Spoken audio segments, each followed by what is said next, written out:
This is Pet Life Radio. Let's talk pets. Welcome to Animal Rights on Pet Life Radio. This is your host, Tim Link, and I'm so glad you're joining us today. We got a wonderful, wonderful show. A fantastic author, and the latest book is just off the charts, so I'm excited to talk to her about that. It's Lynne Hugo, where she's the award-winning author of A Matter of Mercy and many, many other books.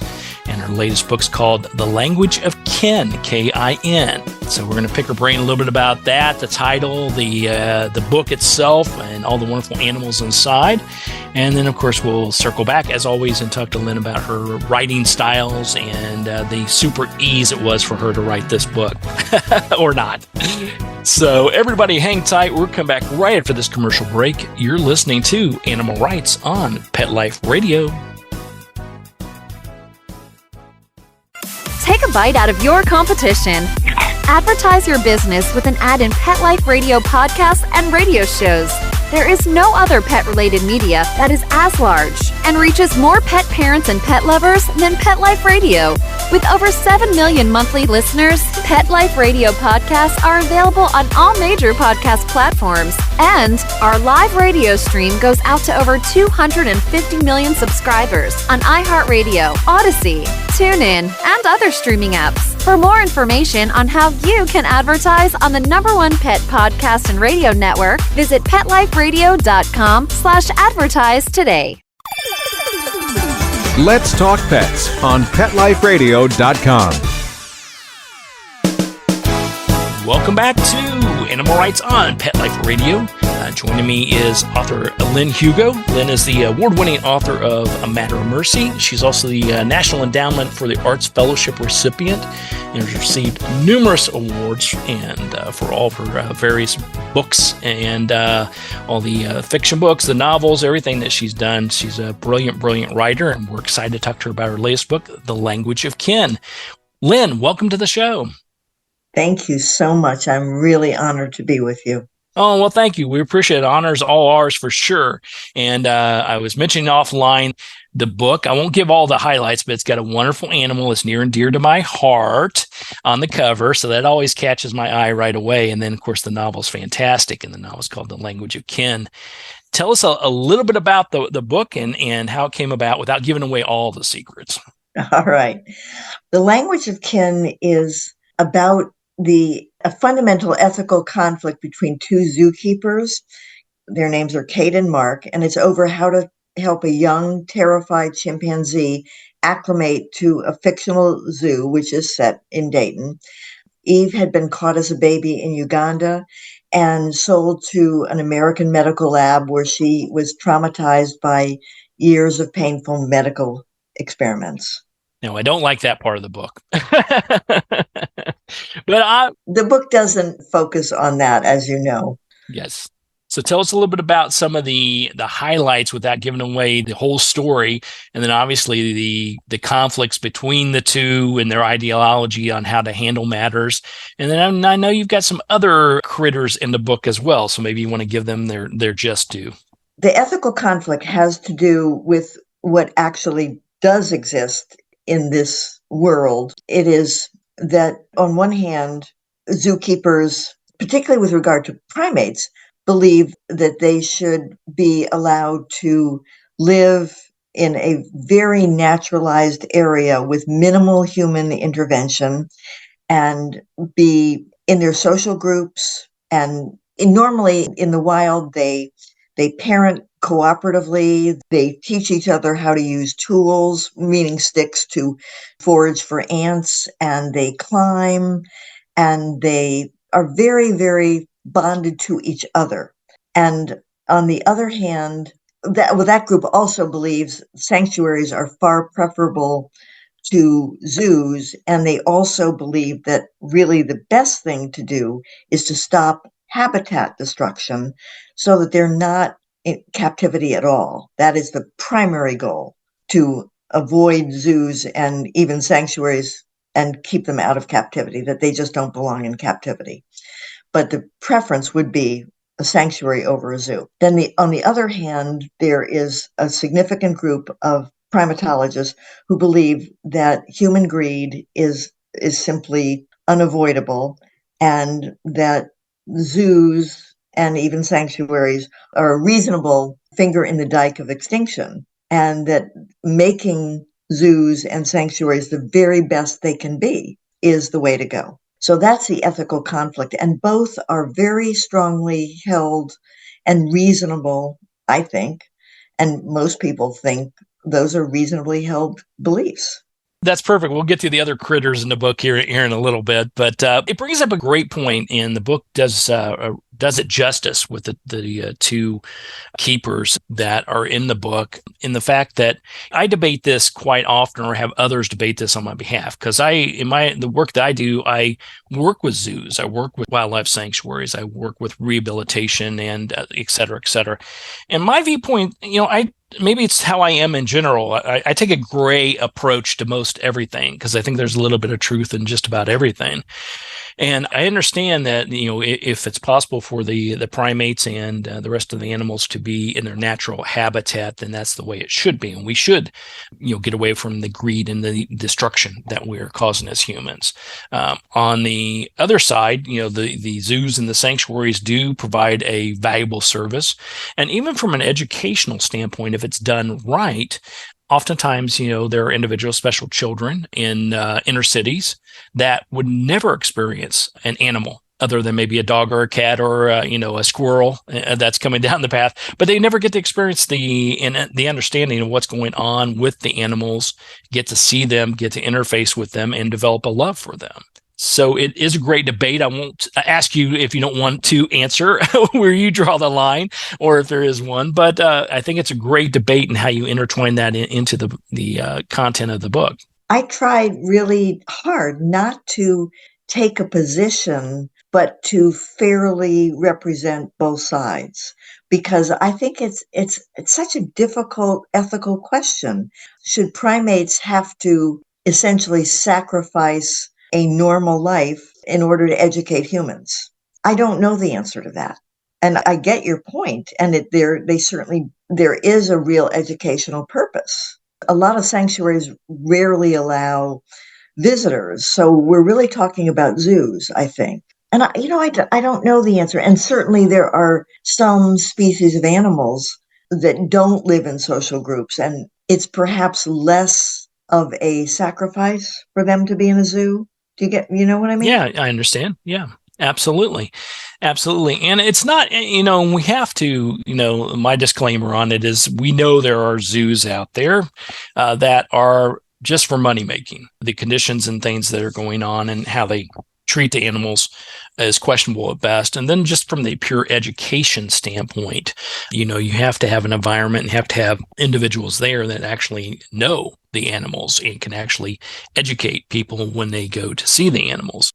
Absolutely. But there are others that are just, world-class type of situations where you do have a chance to learn and become educated and learn new things about animals and actually interface and get to see them.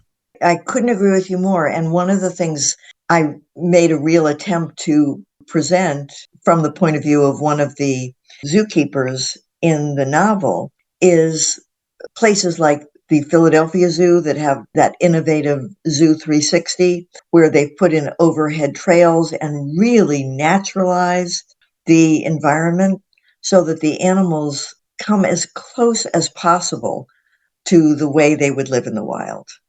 And some zoos are doing amazing things with trying to naturalize the environment for their animals. So I understand exactly what you're saying, and that does make really good sense.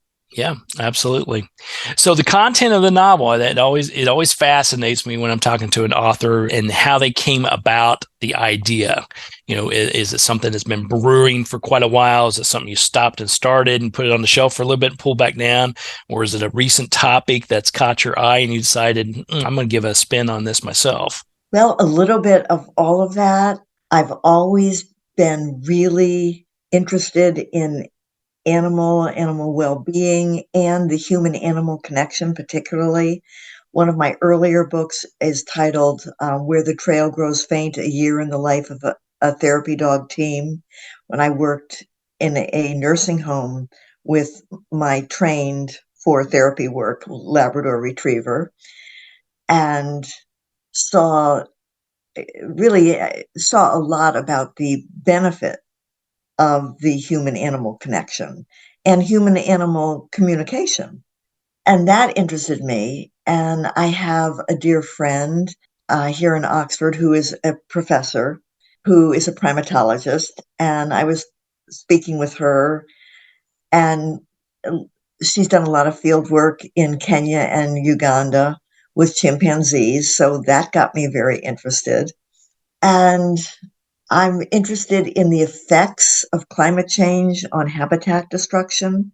So it was really all of that. And one of my careers that I did full time for years and is no longer my primary occupation. My primary occupation now is novelist, but I'm still a licensed therapist.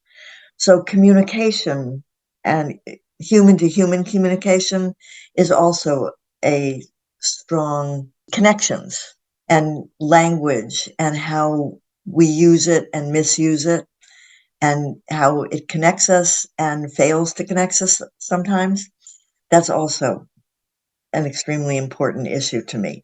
So all of those things came together. Yeah, and I think it's fascinating you mentioned that because, I often compare human to human communication, human to animal communication, and animal to animal communication. And animals, by far, are superior than us. I have learned that if we didn't have thumbs, I think they would be ruling the world. I think that's the key, because it's true, because we oftentimes, I know you talked about nonverbal communication. And so whether we're talking about, telepathic communication, or whether we're talking about just signs that, animal will give you, like a facial expression or a gesture or a body position, these type of things. These are all sort of nonverbal communications. Animals do this on a daily basis, and they accept that and they understand that. Where oftentimes as humans, we're taught to communicate in a verbal way in the U.S. As close to English as we possibly can. We often Right. miss those. Yeah, we miss those signs. We miss those signs, whether it's movements and motions, or whether it's just that getting in the quiet zone and tapping in at a telepathic level. The signs of not only communicating with our animals at a deeper level, but also communicating with each other and understanding what each other are about. I completely agree with you about that. I think that's entirely correct. So we need to go back to being like the animals. I've said it once, I've said it 1,000 times. You got to live a dog life, or in this case, a chimpanzee's life. That's what we need to do to be able to communicate. All right, we're going to take a quick commercial break. We'll come back after the break and talk to Lynne Hugo a little bit more about her book, The Language of Kin, and talk to her about her writing in general and her writing styles. So everybody hang tight. We'll come back right after this commercial break. You're listening to Animal Rights on Pet Life Radio. Hi, this is Tim Link, animal communicator and pet expert, and host of Animal Rights on Pet Life Radio. Have you ever wanted to know what your pet is really thinking? Do you want to find out if they truly understand what you're trying to tell them? Ever wish you could build a better understanding and closer relationship with your pet? Well, now you can. Learning to Communicate with Animals is a 4-part on-demand workshop. In the workshop, you'll learn the essential techniques that are necessary to communicate with animals, including what is animal communication, breathing correctly to achieve the perfect state to communicate with your animals at a deeper level, using guided meditation exercises, a method to communicate with animals, and how to send and receive information from your animals. So if you're wanting to learn how to communicate and connect with your animals at a deeper level, visit petliferadio.com/workshop and purchase and download Learning to Communicate with Animals. You'll be glad you did. Let's talk pets Let's talk pets on Pet Life Radio. Pet Life Radio. PetLifeRadio.com. Welcome back to Animal Rights on Pet Life Radio. Continue our conversation with award-winning author Lynne Hugo in her latest book, The Language of Kin. a wonderful, wonderful novel. So we talked about how sort of the idea and the concept and the fascination, and it sounds like the research came about as well. Tell us a little bit about researching into this as far as zoos, sanctuaries, the animals themselves, and the people you had to contact to sort of pick their brain a little bit about it. Well, I wrote this novel during the height of COVID, those several years. So a lot of what I did was interview people on the phone, tremendous amount of reading. I watched videos. I searched the internet for both videos and scientific papers. The scientific papers and veterinary papers were a reach for me because I had to try to translate them myself. Yeah, they need one of those cliff notes for those, I think, for us, our average folk, at least for me. Especially when I was reading veterinary papers on chimp pregnancies and chimp deliveries. That was a challenge.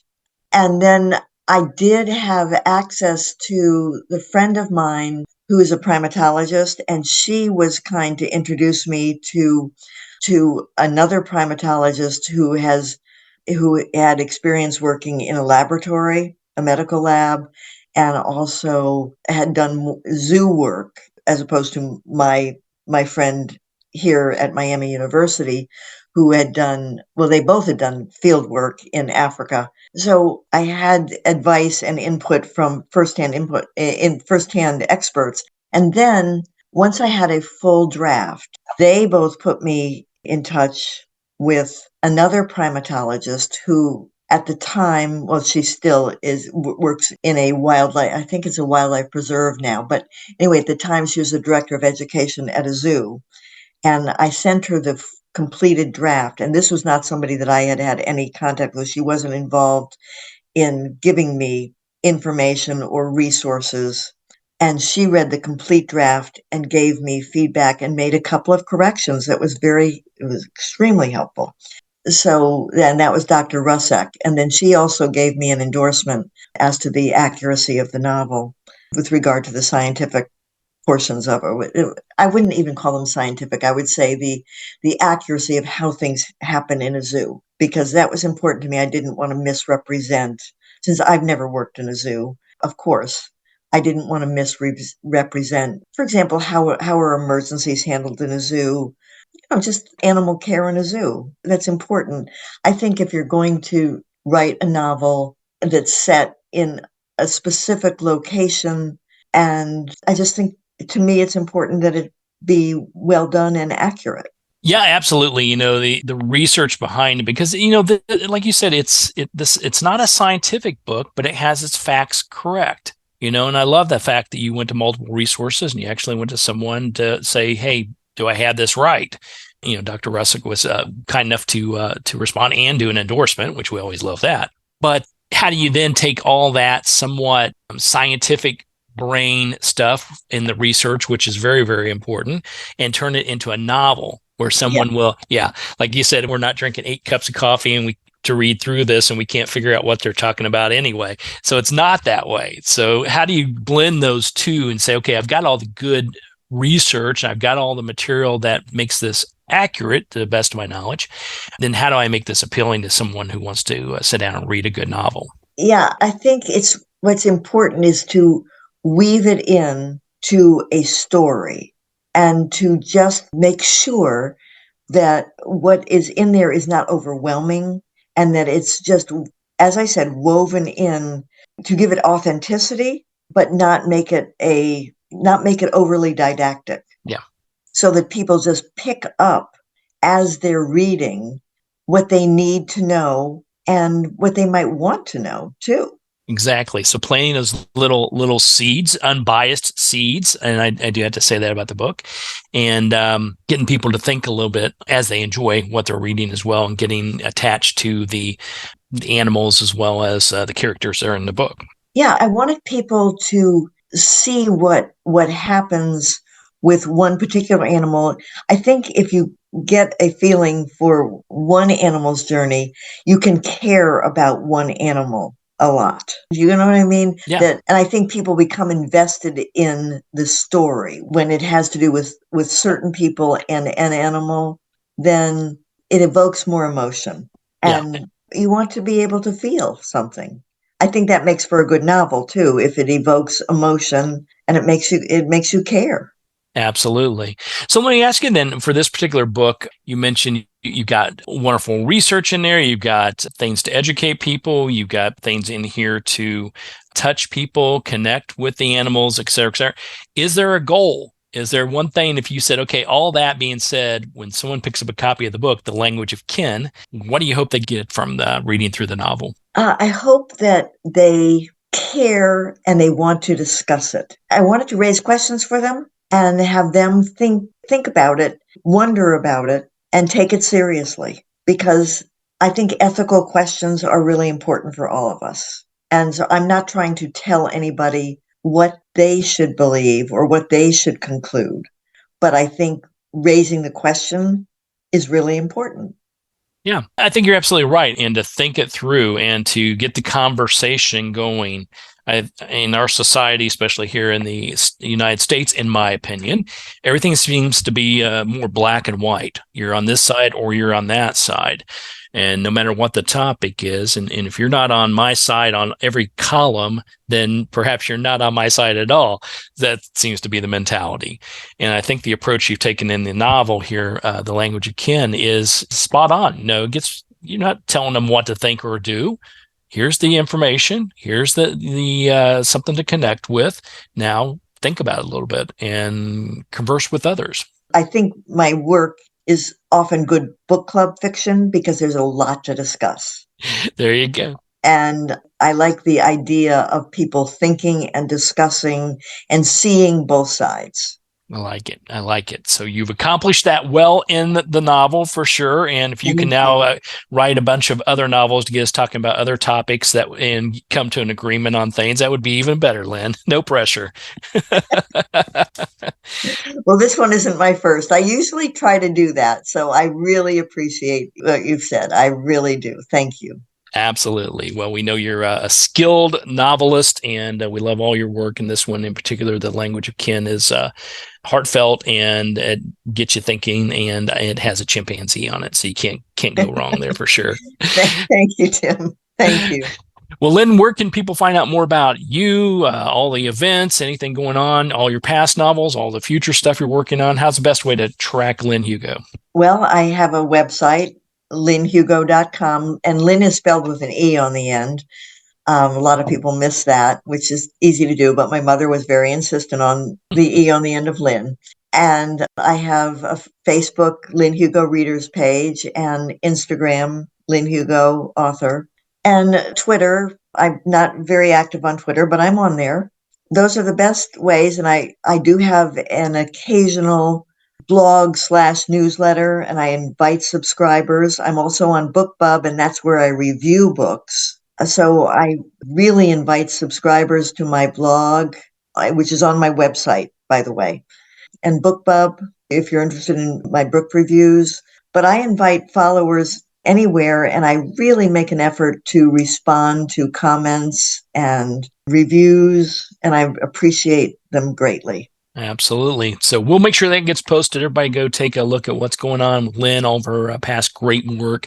And of course, pick up a copy of The Language of Kin, a wonderful, wonderful novel. So Lynne, thank you so much for coming on the show. We really appreciate it. Congratulations on a fantastic job again. And thank you, Tim. Yeah, we'll look forward to chatting with you somewhere down the road. I would love that. Thank you again. Very good.